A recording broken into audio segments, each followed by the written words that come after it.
Hi everyone, it's Jeanette here from the Sewing Studio with a little look at one of the rulers that I use all the time. Now I've shown this recently quite a bit because I've been using it when I've been doing my scrap quilts. And I know we've had at least one viewer comment that said, I'd be interested to see a little bit more on how to use the ruler. And it's the folded corner clipper. Now let me put it here under the close-up. And I've put just a little bit of fabric in behind it so you can clearly see the markings. Now this little ruler has become very quickly one of my firm favourites. This is my ruler from home, I should say that. We aren't sponsored by Creative Grids, but we do sell these here in the shop. And I like to refer to this ruler as small but mighty because it actually does quite a lot of different things. So much so that it rarely ever gets put away. It's either on or near to my cutting table nearly all the time. So practically every time I sew, this sort of comes out. So before we actually look at how to use it, let's just look at the little ruler itself. Now it gives you measurements from 1 inch right up to 5. Like I say, it's the folded corner clipper. Now they have also brought a larger version of this out, but I don't have the larger version. This is the version I use, and for the things I use it for, this is plenty big enough for me. So, and we've got the increments, 1/4 inch and 1/2 inch all the way in between. So it just looks like a fairly, sort of normal little half square triangle ruler, and we can do half square triangles with it. But what makes it a little bit different are these what I call upticks that run up the side of the ruler here. And that gives us the ability to do lots of other things with it. So let's have a look at them. I've got 4 things to show you. We'll just run them through one by one. And the first one, like I say, you will have already seen me do this, is half square triangles. Particularly when I'm working with scraps, this is the little ruler that I grab for. It's a nice size to work with and it's just absolutely perfect for what I want to do.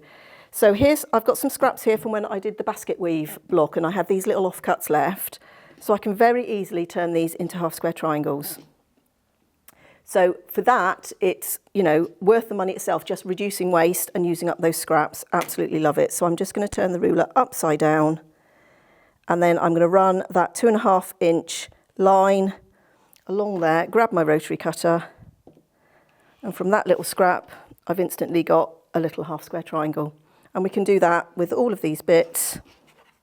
Now I've turned this fabric upside down just because how I've cut it in the basket weave means that the angles are going that way. But you see on this piece, we can get one. I can now turn that fabric over again. And I'm just going to get 2 out of that. That's not quite big enough because there's some selvage there. So from that little bit of waste, I can cut very easily half square triangles. And like I say, if you're doing that from strips, you can do anything from 1 inch strip up to 5 inch strips and you can get your half square triangles. So really efficient use of fabric with that ruler for half square triangles. So let's have a look at the next thing, which we're going to go on to what the ruler I think was originally intended for, and that's actually attaching snowballed corners to blocks. So let me just clear this away. So I've got a 6.5 inch square there because I'm working with a 2.5 inch strip, and I'm going to show you both ways of how to do it without the folded corner clipper, and you will have seen me do this before in it was the scrap quilt tutorial where I used the scraps, the red fabric. So what we normally do to snowball a corner, we have a 2.5 inch square. We draw a line. Let me just grab a pen. And we're going to just draw a line from corner to corner. We put that on our square. Let me just put that under there with the line facing in towards the centre of the block. And then what we would do is just sew just slightly to the outside of that line. So let me just put that one on there. Now what we can do with the folded corner clipper, instead of doing it like that, now there's a couple of ways. I'm going to show you a couple of different ways of using it. Now you can place your square, actually if I do it right side down, it'll be ready to sew. And then instead of drawing the line, what I'm going to do is place my folded corner clipper ruler, now if I do this right under the close-up, so that the 2.5 inch line and that little uptick runs along the outside of the fabric. And what I can do now is actually cut that off.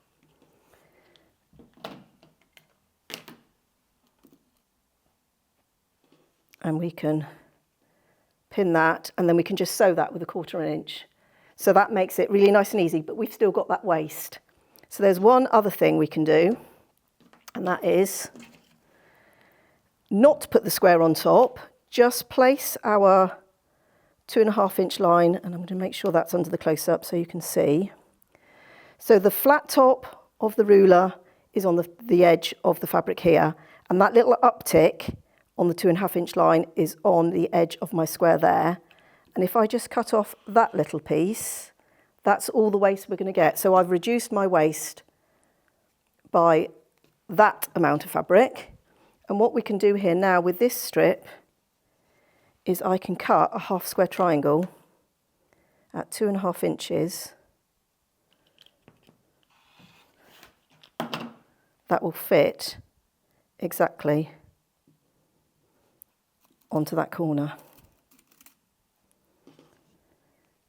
So already, once again, that ruler is helping us reduce waste and be more efficient with the use of fabrics we've got. Now that method is really useful for me when I'm using my scraps, because sometimes I don't have a full square to use, but I will quite often have a half square triangle. So let's just take those to the machine and sew, so you can see the difference once they're sewed on and what it looks like. So I'm going to do the square first.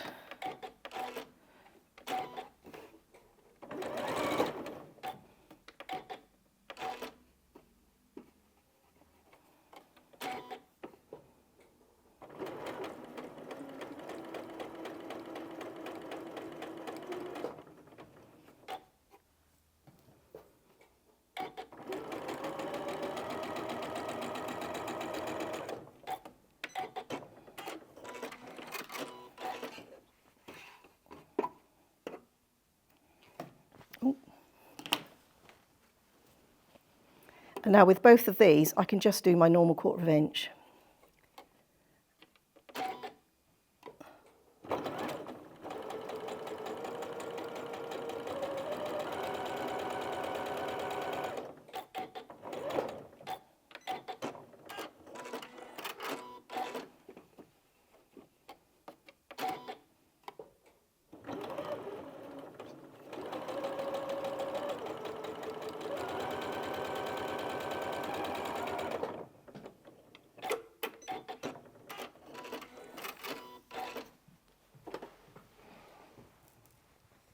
So let's just give those a press.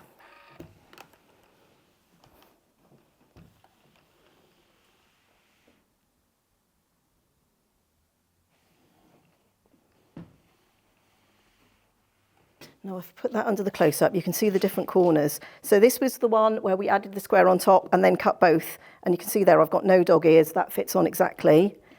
This is the one where we attached the half square triangle, so all I need to do now is just clip off that little dog ear. And this is the one where we did the draw the diagonal line. And you can see, and particularly if I put the ruler on it, we haven't got a precise, we've got a little bit hanging over the edge there. But we've got enough that we can just trim that back, but that's going to need another trim basically. Along there, and also a little bit along the top. So you can see from both of those methods, that's a much more accurate way of putting snowballed corners onto our block. So can you snowball corners without the tool? Yes, you can, but that makes sure that I can use scraps, and also it makes it more accurate and a little bit more efficient in terms of fabric wastage. So that's the folded corner clipper with snowball corners. So let's have a look, a variation of that, and I'm going to use it to do a flying geese block. Okay, so for our flying geese, I'm doing 2.5 by 4.5. So I've got two pieces that are 2.5 by 4.5 inches. Now, without the ruler, once again, what we would do is add a 2.5 inch square to the corner, draw a line from diagonal and diagonal to diagonal, and sew on those lines. But once again, with this, we can do just like we've done with the snowballed corner. We can actually use half square triangles instead of squares, so we can save ourselves a little bit of fabric. And once again, I'm lining up my 2.5 inch line with that little uptick, and I'm going to chop that one off, and then I'm going to grab one of the triangles we've just cut from the half square triangles with the scraps, and we're going to put that on there, and I'm going to take that to the machine and sew it.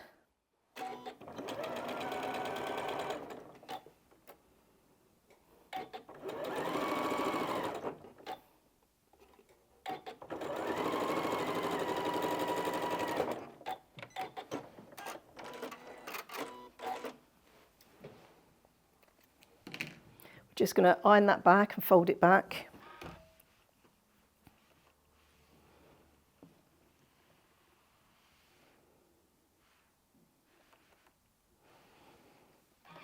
I am just going to trim off that little bit of dog ear. But you can see already that that fabric lines up with the top of that square that's underneath, or the rectangle. And then this one, now the trick with this is to turn it over so we're cutting from the back so that the angle goes the right way. And then we're going to put our flat top at the top, 2.5 inch line, and our little uptick. I'm going to chop that off. And now we can sew this second half square triangle on.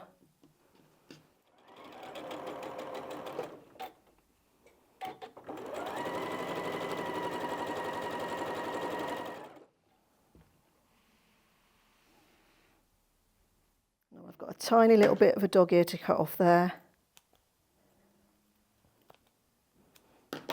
And not the sharpest of scissors. And there we are, we've got a little flying geese unit, and they've been made from those two little half square triangles that I cut using the scraps.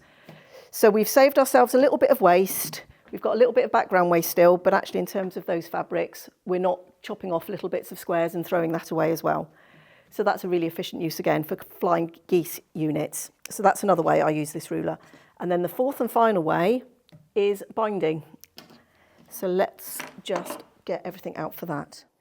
So for the binding, I've got my 2.5 inch strips here, and all I'm going to do is take the ruler again and flat top at the top, 2.5 line at the bottom with my little uptick. Now, of course, if this was wider binding or narrower binding, you just line it up with whatever the width of your binding with your strips are going to be. So if I was 2.25, I'd be lining it up with that dotted line there. Let's say we're working with 2.5. And then we're just going to cut off that bit, and that makes our mitre. So let me just get my second strip here,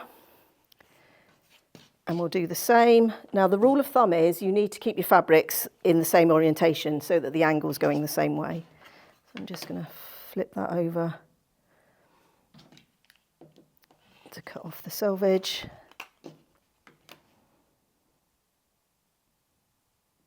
And then line everything back up, cut that off, and now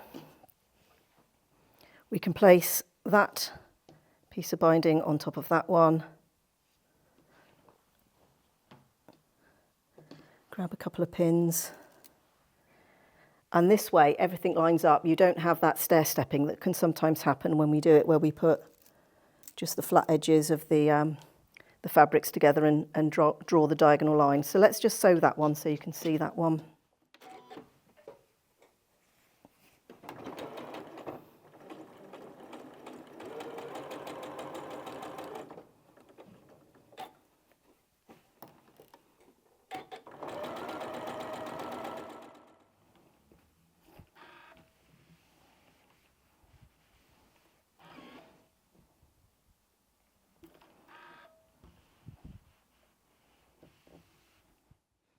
With those binding seams, I always press that open. So you can see there at the top there, everything is all lining up. So we haven't got anything where we've got a stair step. So it makes our accuracy much better when we're doing strips. And for me, I think it speeds up the whole process. And also when I come to finish the binding, I do exactly the same. I create those two mitered seams, and then they join together nicely. So I hope that answered the viewers' comments that sort of said I'd like to see that ruler in use in a bit more detail. Like I say, that's just sort of the 4 main uses I use for it. We do sell them here, but as I said, this is mine from home. I use it all the time. It very rarely gets put away. I find it so useful. I take it to my sewing group because it's nice and small and transportable, and it just covers lots of multi-functions. So absolutely one of my top rulers, one of my top 6 that I use all the time. So thank you for your time today. I hope you enjoyed that little demo there for the folded quarter clipper, and I hope you'll join us again here next time in the sewing studio. Hi everyone, it's Jeanette here from the sewing. Oh God, I can't speak. It's the apron. Right, come on, you know how to speak. You've been doing it for 58 years nearly. Right, let's try this again.